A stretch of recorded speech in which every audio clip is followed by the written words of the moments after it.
I really believe that imagination is highly misunderstood. We only think that it's something that we make up in our heads and that's it. But maybe there's something deeper. Maybe there are different stages of imagination. And when we get really... Good way to get us back on track, because I just got too excited and I was like, I must ask. So speaking of time travel, yes. There's a video that we will put in the show notes on time. So highly recommend the audience listen to that. But there's a specific section in there where, and I'm holding you accountable to it, because you start talking about time travel and the power of the mind. And then you're like, oh, sorry, I'm talking about time. I do intend to come back and do an episode on time travel and using the mind. So I'm just drawing on that. I'm just really curious, how do you, can you unpack further for us, like the idea of using the mind as a time travel machine? Because that sounds fascinating. Yeah. So I came up with this theory just a couple of hours before recording the video. And, because in the video of time, I talk about different theories, and one of them is eternalism, or B theory, which is highly supported by physicists. And it basically implies that time will be present, at all time, everywhere around us. There's no such thing as the present, past, and the future. That's just how we interact with it in our dimension. Sure. But time would just be an infinite field of non-physical information. And so if that is the case, then maybe our mind, because I think the mind is way more powerful than we think, and maybe our mind could be able to connect to this frequency, to this field of information, and we could access, glimpses of the future through our imagination. I really believe that imagination is highly misunderstood. We only think that it's something that we make up in our heads and that's it.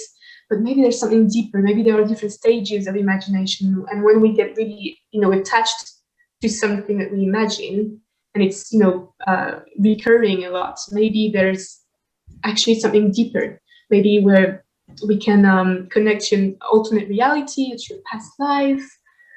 Maybe not past life, if there's no such thing as past, maybe it's just going on right now. Maybe we're able to connect to this. It's mind-blowing. Right. Maybe we're able to connect to this field of information and get possibilities of what the future may be. Because if everything is possible, and maybe we can, access some of these possibilities, and some of them might turn out. Can you see me? No. Yeah. Well, there we go. Can you hear me? We can still hear you. So that's why I didn't interrupt and let you know, because we can still hear you. But you got frozen for a second there. But right. Oh yeah, and it's just when it comes to the past, we would be able to relive it through our memories. So I think the mind is really powerful and has abilities that we are not aware of, that we can't really wrap our minds around yet. Right. So I just find that really fascinating. Well, it reminds me of, and I'm not good at pointing out names and stuff like Adam is, so I don't remember who said this or what, but I watched a TED Talk once with this guy, and he was talking about how everything, like nothing really exists except for in our minds, or we create what we see, and it's hard to explain and hard to comprehend, because it's like, okay, so my computer screen looks the way it does because my mind thinks that's how it's supposed to look. Yeah. And it's really just like this, I don't know, a bunch of atoms or molecules or I don't know what floating around. Oh my God, yeah. And like that reminded me of what you were talking about. And it's just really, and I think when you're talking about imagination, that's a huge part of imagination that people don't think of. It's like we're really imagining everything that we see and hear, and which is kind of mind blowing. Could freak some people out, but yeah, it's so funny because I wrote something like this about a year ago, I just felt really inspired, and I wrote that on my phone, that the physical world around us appears the way it does because of our mind, because we just programmed a certain way. Yep. And if we were able to get out of this matrix, of this bubble, then maybe we could change the way it looks. And I always pictured the spoon scene in the Matrix, in the movies, where we would be able to do amazing. We would be able to interact directly with it. That's so interesting, isn't it? Yeah, it really is. Yep. So another idea, I always find, like, in my mind when I've got a question that formulates, it's like very coherent in my mind, but when I spit it out, it might not be coherent. So bear with me, but hopefully it'll work. So to that point, right? So like I was thinking one day about that quantum mechanics kind of view of, when you observe someone, the waveform collapses and then they come into existence. And so like one day I'm like at home by myself, freaking out a little bit because I'm like, no one else exists right now. It's just me. And then like I started to, I'm a bit weird. But then like and then I started thinking about people. So for example, people that aren't, in this physical plane anymore. And I started thinking about them, and I could really picture them in my mind very clearly. And then so I started to be like, okay, so like that concept of you observe someone and then they exist, but until then they're just in flux. And then all I could think about was, okay, well, what about those we've lost? I feel like I'm keeping them alive, I guess, in my mind. Mm-hmm. And it's quite comforting in a way, because I'm like, they're just in flux elsewhere. I can't see them right now, but I can in my mind. So I don't know what your thoughts on that are, but it just made me feel comfortable, like, and happy, I guess. I love this. I think the more we put energy into something, the more it exists. And I took this example when when I was having the live with Gabby. I took the example of Santa Claus and the fact that millions of kids put so much energy into this character every year, for every generation. And even though he doesn't exist in our world, in our physical world, then the energy of it, the information of it must exist somewhere.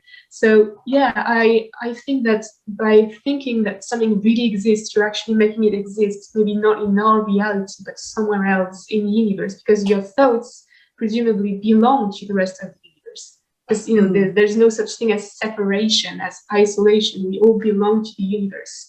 So our thoughts must belong to it too. Therefore, they must exist in a way.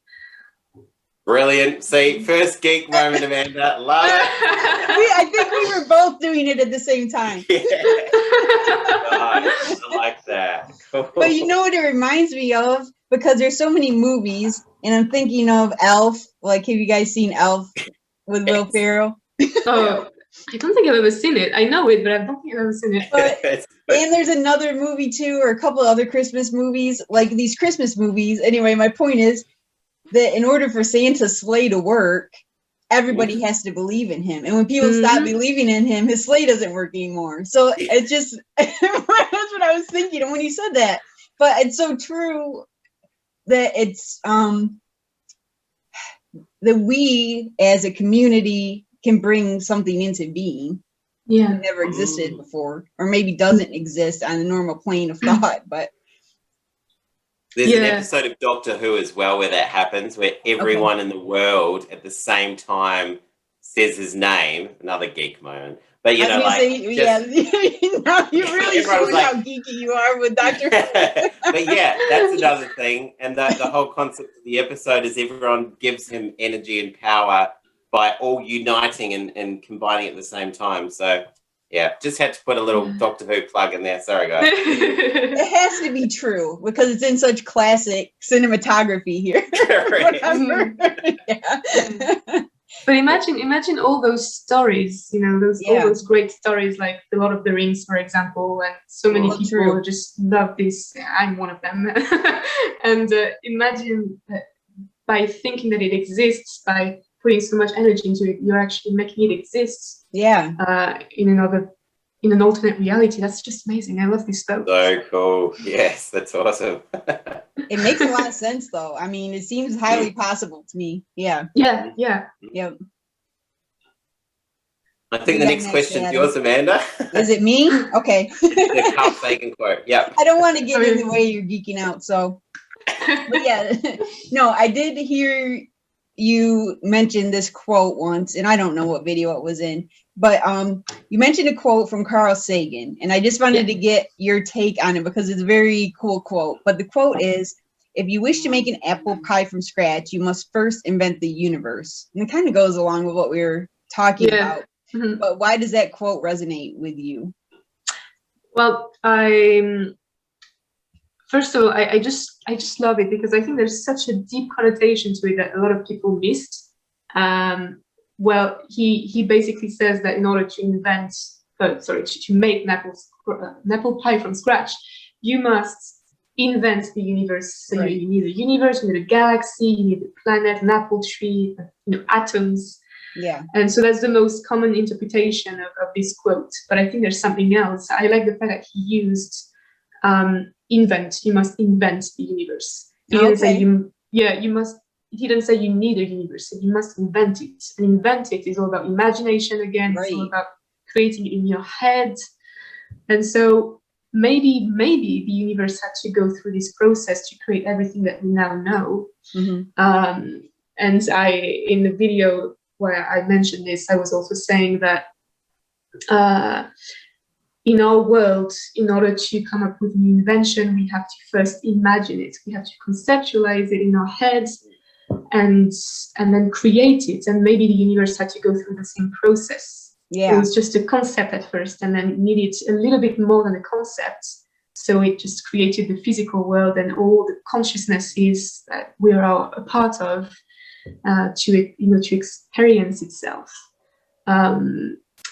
So yeah, I think I love this quote. I really love this quote. I think it's so true. And, there are so many scientists and philosophers that also really thought that the universe was actually a consciousness and had an intelligent mind, like David Bohm or Max Planck, Tesla. They all thought that.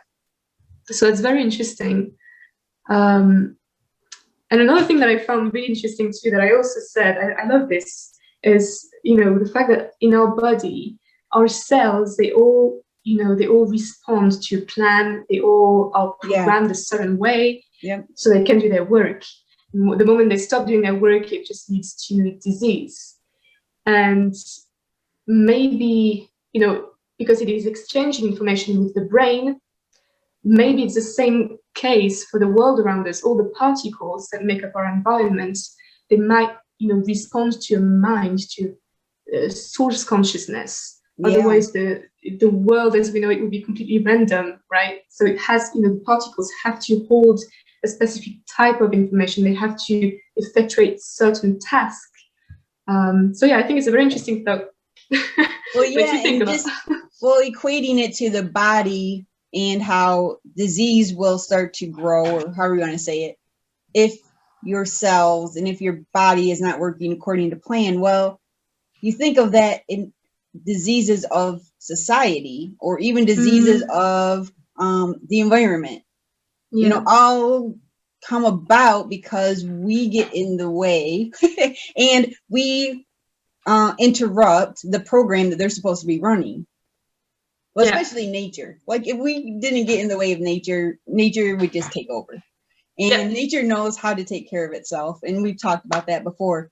But so that definitely makes a lot of sense to me, or you could see that connection, that just interrupting the patterns and the programs that are supposed to be there is what leads to disease. Yes, so absolutely. That's huge. Yeah, I think I've seen that on a book of alchemy. It was a very good book, and the guy, it was an autobiography of an alchemist, a French alchemist, and he was saying that he was saying that disease is basically when your cells cannot share information or not the proper type of information anymore. Yep. So we need to then, well, he created something called the tram, which is something French, la trame. And so it's a practice where you basically allow your emotions that are, you know, blocking your energy to just flow. Yeah. And that would basically just allow the information in your body to flow naturally. Right. I think it's very interesting. Yeah, you think if you could expand that out to the world, where we were connecting with the consciousness or the universe instead of blocking the energy. There you go. We'd be in paradise, right? Yes. Yeah. Yep.